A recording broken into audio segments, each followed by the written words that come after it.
భారతదేశంలోని ఎప్పుడు ఏదో మూల కూడా ప్రమాదాలు జరుగుతూ ఉంటాయి.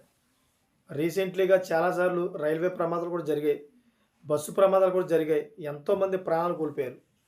ఎందుకంటే టెక్నికల్ సంబంధించినయన్నీ కూడా ఎలక్ట్రానిక్స్ సంబంధించిన వెహికల్స్ కాబట్టి ఏదైనా గానీ సమస్య రావచ్చు. దీనికి 100% గ్యారంటీ ఎవరెవరు. ఎందుకంటే ఏదైనా అడ్డం వచ్చినప్పుడు దాన్ని నిర్మూలించడం కష్టం మాట. సో, ఇదంతా ఎందుకు చెప్తున్నానంటే ట్రైన్‌కి ఒక యాక్సిడెంట్ జరిగింది. ఆ విషయాలన్నీ మనం పూర్తిగా తెలుసుకుందాం. దయచేసి నా ఛానెల్ సబ్స్క్రైబ్ చేసుకుంటారని కోరుకుంటున్నా. ఓ రైలుకి ప్రమాదం ఎలా జరిగిందంటే వన్యప్రాణుల రక్షణపై తీవ్ర ఆందోళన కలిగిస్తుంది ఈ ప్రమాదం. ఎందుకంటే సైరన్ సైరంగ్ నుండి ఢిల్లీకి బయలుదేరిన రాజధాని ఎక్స్‌ప్రెస్ పట్టాలు దాటుతున్న ఏనుగుల గుంపును బలంగా ఢీకొట్టింది. ఈ ఘటనలో 8 ఏనుగులు అక్కడికక్కడే మృత్యువాత పడ్డాయని అటవీ శాఖ అధికారులు ధృవీకరించారు. సో, ఏనుగుల గుంపు రైలు మార్గాన్ని దాటుతున్న సమయంలో వేగంగా వచ్చిన రాజధాని ఎక్స్‌ప్రెస్ వాటిని ఢీకొనడంతో ఈ ఘోరం జరిగిందని అధికారులు వెల్లడిస్తున్నారు.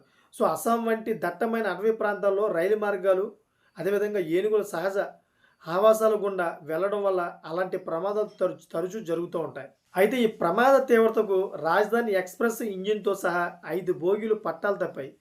రైలు పట్టాలపై మరణించే ఏనుగులు కళేబరాలు మరియు ఇంజిన్ దెబ్బతినడంతో సహా మార్గంలో వెళ్ళే రైలు పోకలకు తీవ్ర అంతరాయం కలిగింది కూడా.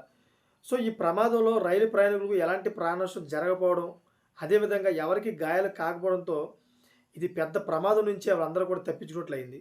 సో, రైల్వే అధికారులు కూడా ఊపిరి పీల్చుకున్నారు. పట్టాలు తప్పిన బోగీల్లోని ప్రయాణికులను సురక్షిత ప్రాంతాలకు తరలించి వారికి ప్రత్యామ్నాయ ప్రయాణ ఏర్పాట్లు చేసేందుకు రైల్వే యంత్రాంగం యుద్ధ ప్రాతిపదికన చర్యలు చేపట్టింది. సో, అటవీ మరియు రైల్వే అధికారులు ఈ ఘటనపై లోతైన విచారణ ప్రారంభించారు. సాధారణంగా ఏనుగుల కదలికలు ఉన్న ప్రాంతాల్లో రైలు వేగాన్ని తగ్గించాలని నిబంధనలు ఉన్నప్పటికీ ఈ ప్రమాదం ఎలా జరిగిందనే కోణంలో దర్యాప్తు చేస్తున్నారు.